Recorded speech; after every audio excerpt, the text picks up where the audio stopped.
Hey, what's up guys? David Glenn of davidglennrecording.com and theproaudiofiles.com. This is part 2 of how to mix acoustic.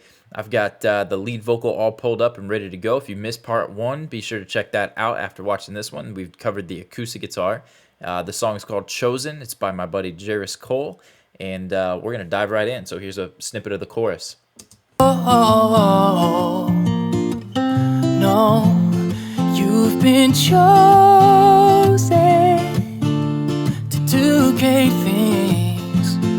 You are more than what you've been revealing. Let it out and let it shine, and know that it's only a matter of time until they know as well as you know.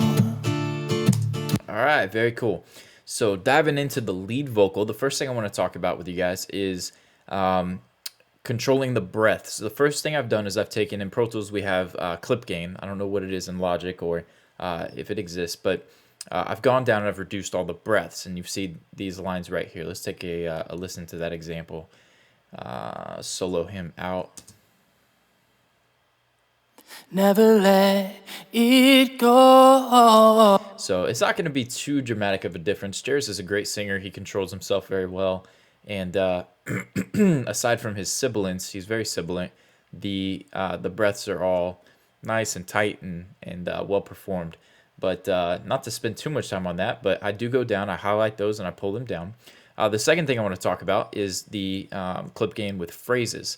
Now, since doing this video, I have become a little bit more OCD, where I will go in and I'll be more OCD with the vocal. So what you're going to see here is I've gone in, as a matter of phrase by phrase, I'm treating the vocal with clip gain, additive clip gain, or reducing the volume.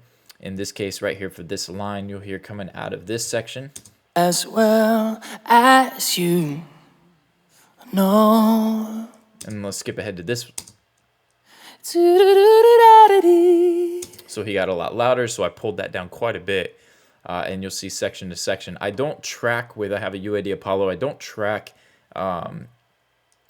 with compression or anything that often. Sometimes I'll use it like an 1176 with the UAD stuff for peak limiting, but for the most part I track dry. So then I go in with clip gain, and I'll use that, and then a mixture of that and volume automation to kind of balance and level out the vocal passes. But not going to spend too much time on the in-depth clip gain, but just to see, you can see I've gone in and raised and lowered the level of the clip gain to kind of help smooth the vocal out.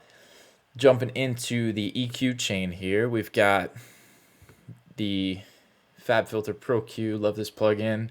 I've got just some minimal stuff going on. Doesn't look like anything to write home about there, but my lovely mother hooked me up for Christmas with some plugins, and this happened to be one of them. The bundle from Antares and the Mic Mod EFX. I'm going to show you a before and after of this, because whether or not it's doing anything magical or not, I don't know. If it's making the 414 sound like a U47, I'm not going to argue you on that, but I did like the tube saturation that it gave. And so let's take a listen of that before and after. Let's solo it.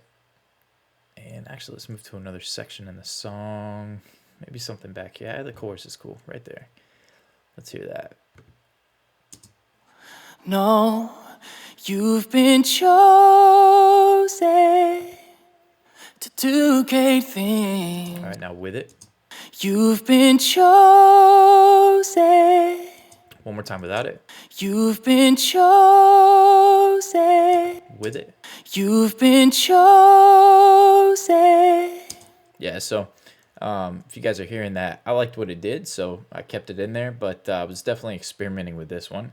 The next one I'll pull up is what we got here. The De-Esser. Like I said, Jaris is actually extremely sibilant with his S's. They can get pretty harsh sometimes, so we have to work on the mic technique sometimes with the S sounds, and then definitely using a de-esser, and then I also go down and I'll draw them down depending upon the song that we're working on. But that's taking care of that. I don't know if there's anything to really dive in deep with that. But then I will say I de-ess early in the chain, if not first, and that's reducing those. And then if I've over de-essed, I can go back and tweak it, or I can add a little bit of clarity in the upper end later. But I do de-ess first, and then it looks like we've got the 1176. This is gonna probably, if I hit play, I've pulled this up from an older session, but controlling the peaks a little bit. Let's see. You've been chosen. And over here, maybe. And it's shining. Know that it's only a matter of time until they know as well as you. So yeah, so it's just kind of helping to control it a little bit. Nothing too fancy. You can see I'm got a slow attack, kind of a medium to fast release. And then moving on from there, I've got a parallel compression chain. I've got another video series on how I use aux tracks to give control when I do parallel processing. And that's available if you guys want to check that out. I get a little bit deeper into the plugins I use on my parallel chain, and then I use what's called a lead vocal level on this song. If I remember correctly, when I mixed this, I threw a C4, a wave C4 or something on there, and the way I typically do my parallel chain is I'll take the dry unprocessed vocal and I'll send that to a lead vocal level. Then the parallel compression chain also goes to the lead vocal level, and you got the blend, and then you pull it up, you kind of blend in the parallel compression, and then I control it with the lead vocal level. Well, on this song, if I remember correctly, I put a C4 on or something, and the phase got all out of whack. I think it was a delay compensation bug. So what I did was I went back to kind of what Dave Pensado does, and he sent the all EFX out to, or the parallel chain out to all EFX or all vocals, whichever one you pick. But this is an older song, so I do still do what I taught in the other video, and I highly recommend it. But like I said, there was a little bug when when Pro Tools 11 first came out. So anyways, rabbit trails, moving on to the parallel compression. I've got the Waves CLA 76. Usually I will follow that up medium attack, fast release, and then I'll generally follow that up with an L1. And that's definitely the case here. Actually, if I remember, this is actually a thicker part of the tone than the dry. A lot of times I'll try to get that dry very present in the blend and then pull the parallel compression in. I think this is one where the parallel compression chain is going to be more dominant in the sound. What you've been revealing, let it out and let it shine. And know that it's only a matter of time until they know. Now what I want to do is mute the parallel compression chain, and let's see how much of that dry signal was in there.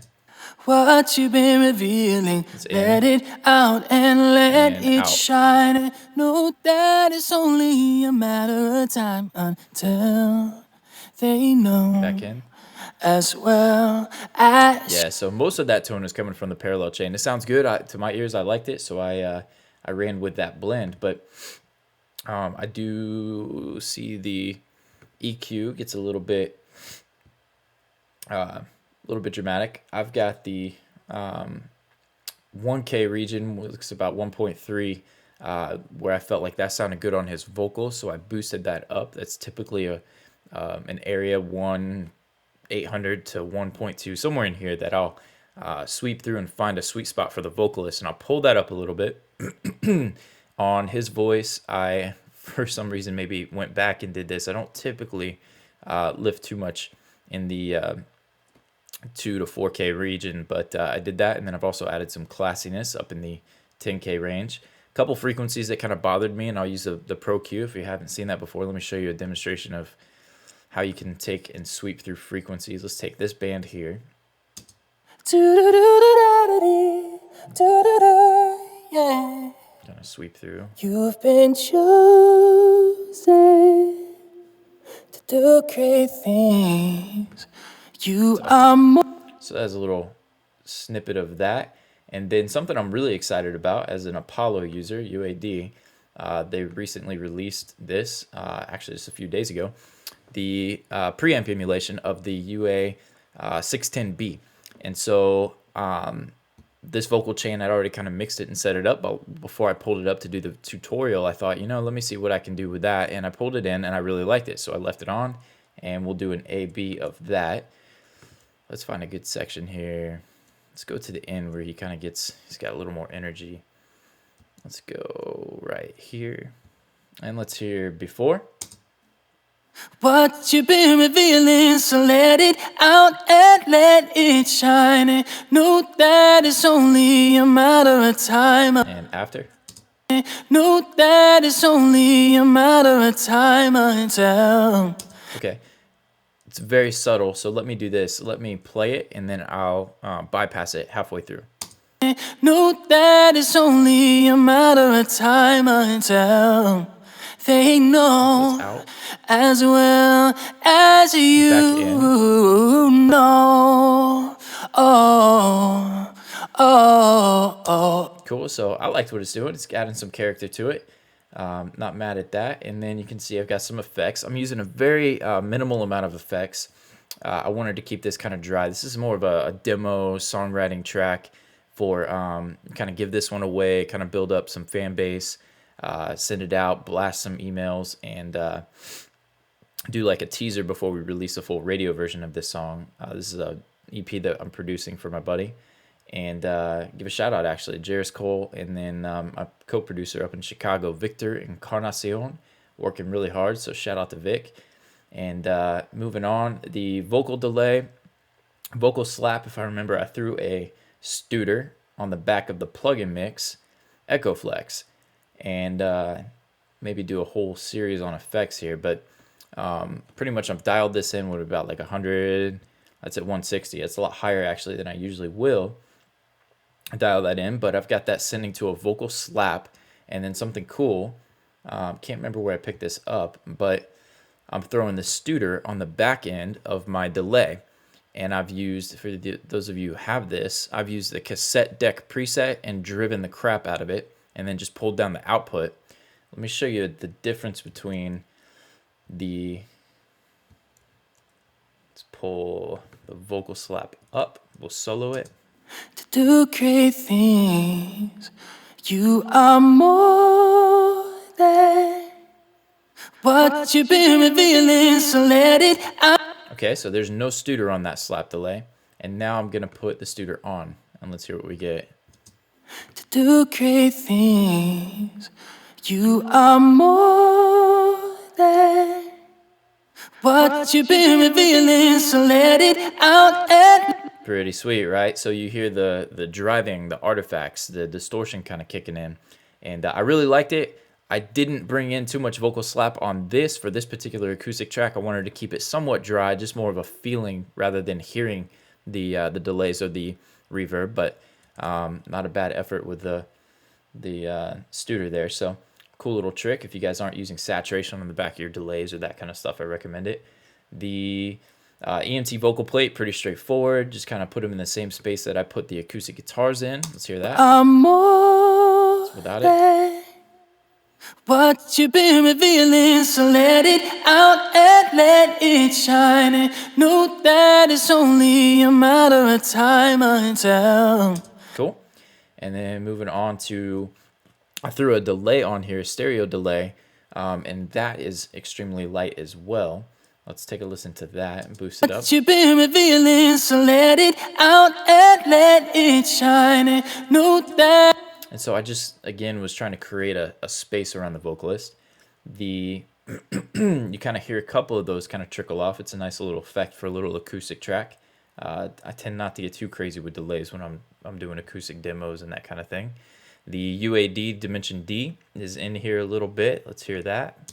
What you've been revealing, so let it out and let it shine. Know that it's only a matter of time until. And then with it. What you've been revealing, so let it out and let it shine. Know that it's only a matter of time until.